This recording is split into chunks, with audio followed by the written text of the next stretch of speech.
On October 25th, 1924, off the coast of South Africa, a group of people would witness something bizarre. Two orcas would attack a creature, as orcas are known to do. However, the creature they were attacking was unlike anything they have ever seen. Leaping from the water was a whale-like creature with the fur of a polar bear and the trunk of an elephant in an effort to escape its predators. Welcome to Cryptid Corner, a series all about cryptids, and today we are going to look into the story of Trunko. Our story starts off the eastern coast of Margate, South Africa, a resort town that gets its name from a resort of the same name back in the UK.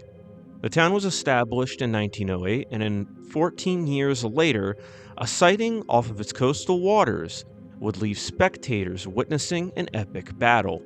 Two orcas were locked in combat with a large creature that would be dubbed Trunko, or if you're boring, the Margate Monster. Trunko was described as having a distinct elephant-like trunk protruding from its torso, as it seemed to lack a defined head, and was covered in white fur, with spectators comparing it to a large polar bear. Trunko also possessed a lobster-like tail, which it used to launch itself out of the water in the heat of the battle. The fight carried on for hours, with Trunko fighting with all of its might, but it would ultimately lose its life in the encounter, washing up on shore later. Once on shore, the sheer size of Trunko was on full display, measuring 47 feet long, 10 feet wide, and 5 feet high, with the trunk being 5 feet long, which is just slightly shorter than the average size of an elephant's trunk. Trunko's body would remain on the beach for 10 days and seemingly lacked blood, but despite being so distinct and being on the beach for so long, the corpse would never be thoroughly examined by any scientists, with only a few photos and witness accounts surviving. But before getting into what Trunko could be, there is an alternative telling of this story from a Pennsylvania newspaper that claims that Trunko was the victor of the battle, killing the two orcas and resting on beach for 10 days, when returning to the ocean once it was fully healed. True Chad behavior. This truly is the good ending of the Trunko story. Given the bizarre description of Trunko and the poor documentation of the whole event, many people have wondered what Trunko could be, and in typical Cryptid Corner fashion, we're going to start with the wildest explanations first and get them out of the way off rip. Many old sea maps and artworks are decorated with bizarre sea monsters, and the ones that stick out like a sore thumb are the ones with the elephant heads and the trunks and all of that. Perhaps the sailors of old actually saw whatever animal Trunko was.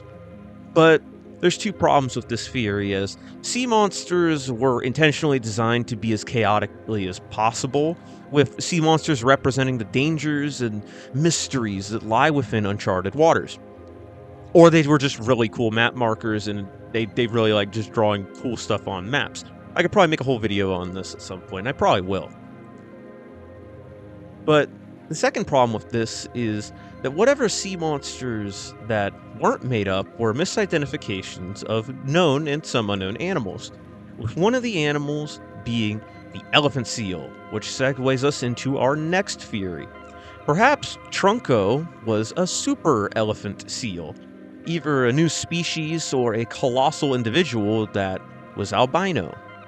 We know that elephant seals can get massive, so perhaps one attained a gargantuan size, and unfortunately, its size caught the attention of a pair of hungry orcas, which would make sense because orcas tend to solo out elephant seals as a preferred food source, due to their size, and the southern elephant seals are known to wander into South African waters. This would also make a lot of sense, as it matches Trunko's description pretty well. Problem here is that the elephant seal bulls only get to around 16 feet long, which is huge, but Trunko was 47 feet long. Also, elephant seal trunks aren't as pronounced as an elephant or a Trunko trunk, although that could be explained away as an orca ripping off its trunk, partially just kind of like cranking it off of its face. But on that note, let's explore the more accepted, more realistic, and a bit more gruesome explanation on what Trunko is by exploring globsters. Globsters are corpses of large marine animals, usually whales and basking sharks and such, that are greatly deteriorated, often losing most, if not all, of its skeleton, allowing globsters that are washed up to appear like entirely different creatures. And one quality common with whale globsters in particular is the white fur-like appearance, which is a thing due to the fibers in the blubber rotting and breaking down. And this also explains the lack of blood, as the orcas were probably just playing with a long-dead whale corpse. And they just kind of tend to do this, like orcas are complete menaces, and they do stuff like this all of the time. They will eat seagulls by baiting them with little fish, and they will mutilate sharks, and will launch and play with their prey even after the prey has passed. It is thought that the trunk could have come from a whale's head falling off, and it kind of left like a sliver of blubber that kind of covered up the part of the spine. So that's why it kind of looked like a trunk. And there's a really disturbing theory that I've heard to where the trunk was the whale's, well, trunk, just ripped all the way up to its face. Orcas are menaces, man. Like, we don't really need sea monsters, sea cryptids, anything like that. Orcas are just straight up menaces. One of the largest tragedies of the Trunko case, outside of the 3-hour-long mauling, is the lack of proper documentation on the case. Outside of eyewitness testimony and a few rare photos, next to nothing is known about what Trunko was. There are several conflicting dates around the Trunko incident and several different stories around the Trunko incident. And even though everything leans towards Trunko being a whale globster, even the photos support it being a globster, nothing could be 100% confirmed because it washed out to sea before scientists could come and look at it in person. Instead, it's more like 99.9%, like it was a globster, but we will never know exactly for sure.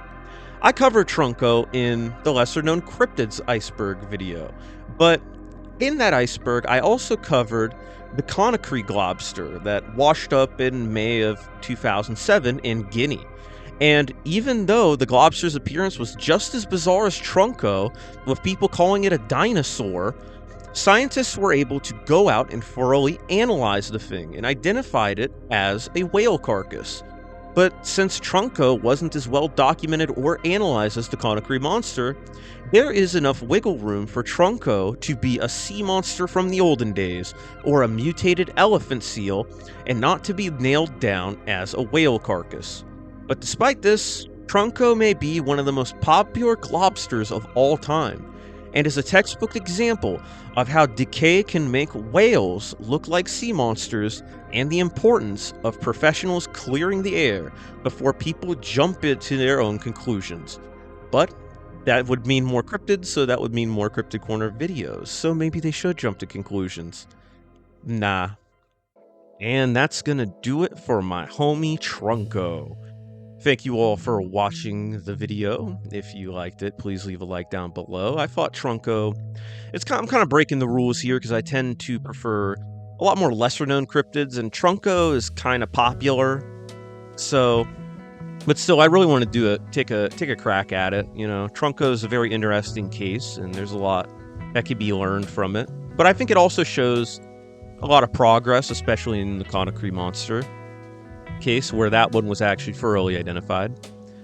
But anyways, if you have your recommendations for cryptids, make sure to comment them down below. Comment down in general, because I like to see what y'all have to say.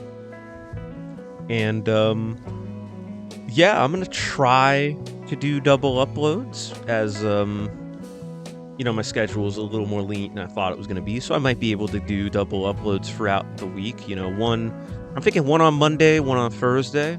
I also might try to put this one out at 2 p.m. I might start putting out videos at 2 instead of 3. It's like a minuscule thing, but I kind of want to get them out sooner, right? Just to see what y'all got to say about them.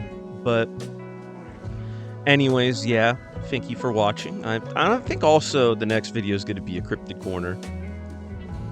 You know, I feel y'all have been really enjoying the cryptid videos. I've had a lot of fun looking into them, and that hey, if y'all enjoyed watching them, that's all that it really means, man. But anyways, I'm gonna head out. See you all later, and as always, bye.